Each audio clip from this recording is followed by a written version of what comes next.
Hello and welcome to the ASIS Economist Board, where we discuss the current economic environment as it relates to industrial production.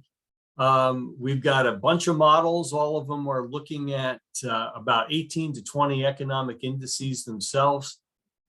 In this video, which we're going to be covering IP-Man and the 7 related subsectors, we'll dig into driving what's each of those forecasting models. And then once I tell you what's driving them from the modeling perspective, Keith will tell you what's really going on in the world to make some sense of it from a market sense.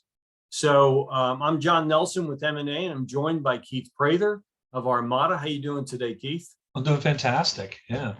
See if we can make heads and tails out of what's going on in this world. Huh? Yeah, because it's been a kind of an exciting turn the last couple of months. A lot going on right now. A lot sure going is. On. Okay, well, let's go dive into IP-Man then. Okay, sounds good. And I'm going to go ahead and share the model. There we go. We'll bring her up. Bear with us. There we go. Okay. Industrial production for manufacturing. Okay, and so one of the things that you note, if you compare this, one of the first things I always do is compare this month to the previous months. And if you model, and if you look at it, generally the slope remains essentially the same. The endpoint remains essentially the same. The one thing that you'll note that there's a little bit of a deeper kind of scoop, if you will. And when I look deep into the model, what I was seeing is a couple of factors that should be no surprise to almost anybody that's tied to manufacturing. One is that there's been a big impact of West Texas crude and the price of oil on what's going on. And that really has kind of accelerated that decline that we're seeing in the next coming months, as well as the dip in the S&P 500 is what I'm seeing from the modeling perspective. And Keith, you and I were talking off camera before we started to record that you're seeing some other broader market indicators in that and earnings fears. Yes, let's talk about the 3 things that I think right now are moving manufacturing and what maybe is creating a little bit of a deeper dive in the curve, especially as we get into Q1 and Q2 next year. I mean, John, one thing I would say too is just that what's fascinating about this is that when you listen to the Federal Reserve, you listen to other economic forecasts, they're kind of predicting some of the economic pressure, the recessionary pressure, kind of coming in sometime between Q4 and Q1 of next year, and then kind of spilling over maybe into Q2. So we either get the official recession and starting maybe Q1, Q2. Maybe spilling over a little bit into Q3, or it starts a little bit earlier in Q4 if we see a dip in consumer spending. So kind of fascinating that the models right now, without you and I influencing them, just looking at economic metrics, as you said, are showing that. They're showing that dip. They're showing that recessionary pressure building. And in the latest set of models, it's built even more aggressively as we kind of go into the end of the year. So again, back to 3 things. So you said the S&P 500, and what's interesting when we were talking offline, the way the models are interpreting the S&P 500 dip and change is that it's reading a challenge in profitability for some of the world's largest companies. So it's reading that profit margin risk kind of in the second half of this year, maybe even into 2023, as a result of many, many factors. But what's interesting about it is, of course, the S&P 500 kind of boils it all up into one uber metric that we can use and model off of. And so it's picking up that pressure. The other thing, as you said, I mean, West Texas Intermediate is like one piece of the petroleum story. I'll just say real quick on crude oil that we are currently now producing right at 12 million barrels a day. We think we can accelerate that up to about 13 million barrels a day by next year. That would be an all-time record for production in the United States. And then we're consuming, though, right now with only 40% of the US workforce going back to the office. So we don't have the commuter traffic yet, but we're consuming about 20 million barrels a day right now of oil. So we still have a 7 to 8 million barrel a day gap that we've got to import. So that pressure and some challenges with global supply, pulling Russia off the market, is what has really pushed WTI prices up. And when we built the models, WTI was somewhere around about 115 a barrel. It's increased even further, so we're up around 122 at the time we're recording this. But then there's also a lot of downward pressure that pushes down through the refined fuels. And what you and I are concerned about personally, from a consumer perspective, obviously worried about the price of gasoline, but consumers typically have found a way to kind of spend their way through some fuel pressures. And we know that the US consumer right now has still got about $3.5 trillion in US bank deposits that they did not have prior to the pandemic. So total bank deposits are somewhere around 4.8 trillion. About 3.5 trillion of that is what we would call beyond normal. So there's a tremendous amount of cash still sitting there for most households to use, but there is a bottom third of the US households that are really under extreme pressure. And we heard that come from Walmart and Target and a few other discount retailers that are more heavily influenced by at least that spending. And they were acknowledging that because of inflationary pressures in fuel and food and rent, that a lot of those consumers were shifting their spending patterns away from discretionary items, so non-essential stuff, over into more essential basics, food, basic clothing, those kinds of things. So we're seeing that consumer shift in spending already. We know we're seeing it at a retail level, at least for a certain segment. But it is that that other segment of the population that continues to spend, continues to keep part of the economy pretty hot. But the thing that we don't factor in is price of diesel. And the price of diesel and what's happening to diesel right now is what's really hitting the manufacturing sector kind of right between the eyes. So petroleum's up, diesel prices get pushed up as a result with normal refining activity. But right now, we're seeing the US exporting about 1.3 million barrels a day of diesel to Europe to sort of gap fill from what they're losing from Russia production because of the Russian sanctions, I should say. And so with that in mind, and with very difficult distribution challenges in the United States, so we move everything by truck right now. We just have a few selected pipelines that can kind of move supplies into the Northeast of the country. They can't get enough up there. So right now the Northeast is running on diesel inventories that are the lowest since the 1990s. Wow. Right now they're only sitting on 3 days of diesel. So if we get a single hurricane through the Gulf region, if it goes up through New Orleans, through Houston, those areas, and they have to shut those refineries down for even a short period of time, we're talking about some national, I'm not going to use the word crisis, but we're talking about some national security type issues that could develop very, very quickly with diesel.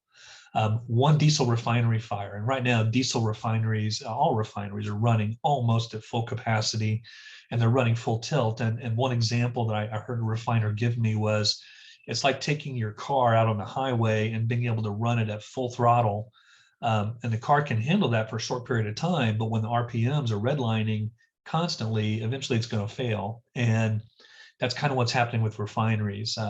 We just had one of our first big accidents in an LNG refinery down in Texas. And primarily it was one that does a conversion to LNG and then gets it loaded on tankers. And we lost about 6% off of US natural gas prices in about 4 hours. And European prices went up about 17% at the same time. Almost all of that refinery activity was used to convert natural gas to LNG and to export it to Europe. So that's what we've got right now. And as you and I talked about off camera, the factor around diesel is just that it touches every product, whether it's way upstream as inputs coming into manufacturing, or whether it's part of the output and finished goods moving to wholesalers and retailers coming out the bottom end of the spigot. So it touches, everything. And so it inflates everything and pushes everything higher, and that impacts demand, which is why the models right now are sensing it and are kind of pushing everything lower. So I said there were three. The only last thing I want to touch on just real fast, and I know I'm going a lot longer here, but the COVID lockdowns in China are hitting a fit and spurt kind of moment where Shanghai reopened, ports quickly got back to 95 to 99% of their output capacity. So they were working through backlogs and making good progress just over the last 7 to 10 days. And then all of a sudden, they, just as we all expected, they're now starting to get some new COVID cases. And so they're starting to throttle and to tighten conditions a little bit in the market again. So it's an interesting time. And those three conditions are really what is pushing the models down and increasing the risk of recession. So these are the things that the Federal Reserve reacts to. They hike interest rates, and that's when you kind of get some of the market sell-offs that we've dealt with. And so that's kind of what's pushing and pulling the whole global market at the moment. Sure. Okay. And if you look long term, you see that same dip that we're talking about. I don't know that there's much more to really add on it. Perspective wise, you can see we're definitely off trend, and this is a pretty big dip from the trend line. Yeah, and I think, you and I are trying to figure out exactly how to interpret some of this, because at first blush, if you only looked at, January 2021 through, today, you would say that's a recession dip. But you compare it to like 2008, and we compare it even to 2001. And it's not as deep, it's not as drastic as some of those drops. And so right now the model is kind of saying, it's more akin to a soft patch, like a soft landing. You've heard that term, soft landing, and less maybe of a deep 2008 type scenario. So, and then we're taking a look. You can see that softening. If that we've been talking about, that scoop over the next few months. When you compare what the forecast is to where we've been, we obviously were sitting at pretty good highs compared to everything else, and now we're trailing off and getting back down to some lower levels that we hadn't seen since 2020. Yeah, it's kind of interesting. I talked to a client, and in their respective business, they're hearing people talk about secular, like in their industry, talking about recession in their industry. And after we talked for quite a while, we had a debate about whether it is deceleration, normalization, or recession. Three very different things. So recession, historic recession, would say that, okay, it's pretty bad. They need to go into some really deep cost cutting, and prepare for what would be in a manager's mind, sort of the worst, if you will. Normalization just simply says we're getting back to where we were pre-pandemic. And most of this curve through most of 2022 says it's kind of a normalization curve, right? If the back end of the curve had stayed like around 102 or around 100, we'd say it's a deceleration curve. So no need to really go in and start heavily cost cutting, because it's just kind of normalizing back to where we were pre-pandemic. Or I'm sorry, a deceleration coming off of peaks, highs. You still need that capacity. You still need to be able to produce. This looks a little more like a normalization curve to me, not a recessionary curve. So normalization would just simply mean if you've built capacity above where you would have been maybe pre-pandemic, maybe you need to think about trimming to get it back down to those pre-pandemic levels. But maybe it's not necessarily preparing for a deep recession in this particular sector based on what we're seeing currently in the curve. Now, again, as you and I have said many, many times, subject to change. This could all change in a very quick moment right now. Again, one hurricane going up the Gulf Coast, even if it doesn't have to be Katrina. All it has to do is temporarily halt production for 2 or 3 weeks in some key refineries, and we're getting a super surge in prices, and then we're kind of talking about 2008. So, and then you got the root cause behind the fuel shortage. You have the war in Ukraine and the unpredictable nature of what's going on with COVID, and with companies now coming out saying that they have shots that could be the one-time booster for a year that will work very much like the flu. I wouldn't doubt that you'll see some change in China's policy if they get a hold of something like that. Yeah, that's a great point. Fantastic point. Yeah. And what's funny about it is, as economists and analysts right now, it's kind of odd because we don't even think about and talk about when the war will end.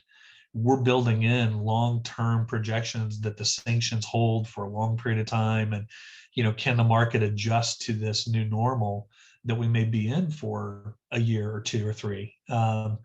or more. Who knows? Maybe the world permanently shifts to something else. But for now, it's odd because we have moved beyond the whole notion that maybe something dramatic happens in Ukraine and this thing is over by August and we get back to, releasing some, of that production and get it back on the global market. The most likely scenario goes the other way. What I hear most military analysts and most Wall Street analysts I talk to, they're saying that probably the sanction conditions stay the same and that the pressures build so high on the global economy going into the fall that there's this humanitarian timeout that the world takes on sanctions. And they say, we can't afford to let the world starve and we can't afford to let the world freeze to death.